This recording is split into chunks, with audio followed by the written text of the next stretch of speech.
தலைவலிக்குது. ஆமா சம்பாதிங்க நல்லா இருக்குன்னு கூட்டு வந்தானே. நான் சொன்னனே நல்லா இருக்காது. என்ன நம்புறியாடா எல்லாரும் கூட்டு வந்து இப்படி பண்ணிட்டானே. படம் வந்து நல்லா இருக்கோ நல்லா இல்லையோ, ஆனா திமுக காரங்க கூட்டு போனவங்க எல்லாருமே நல்லா இருக்குன்னு சொல்லி ஆகணும்.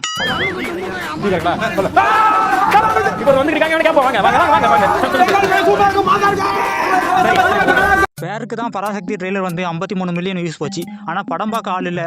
படம் பார்க்க ஆள் இல்லாமல் இவனுங்க என்ன பண்ணுறானுங்க, தான் சொந்த காசுக்கு செலவு பண்ணி அந்த காசில் டிக்கெட் வாங்கி மக்களை கூட்டு வந்து படம் பார்க்க வைக்கானுங்க. இப்படி மங்களகரமாக அதுக்கு மட்டமாக நடந்துக்கிறியே, உனக்கெல்லாம் வெக்கமா இல்லையாடா?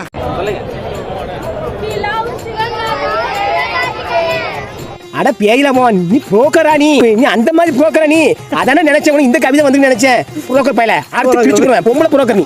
தமிழ்நாடு முழுவதும் ரசிகர்கள் உற்சாகமாக முதல் நாள் முதல் காட்சியை பார்ப்பதற்காக தயாராகின்றனர்.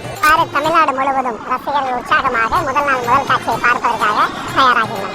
தம்பி, ஒரு மனுஷன் போய் பேசலாம், ஆனா ஏக்கர் கணக்கில் எல்லாம் பேசக்கூடாது. சனிக்கிழமை லீவுனா வீட்டில் நல்லா ஆடி பாடி விளையாண்டு இருந்திருக்கலாம். அதை விட்டுப்புட்டு அந்த பசங்களாம் கூட்டு வந்து படம் பார்க்க கேன்ல பாருங்க. அவனை என்னத்த சொல்ல.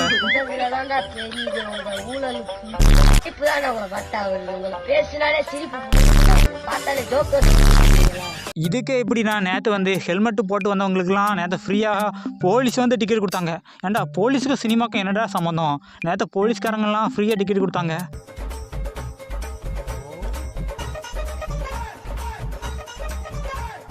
இந்த படம் வந்து நல்லா இருக்கோ நல்லா இல்லையோ அது ரெண்டாவது விஷயம். ஆனால் சொன்ன டேட்டுக்கு இறக்கிட்டாங்க.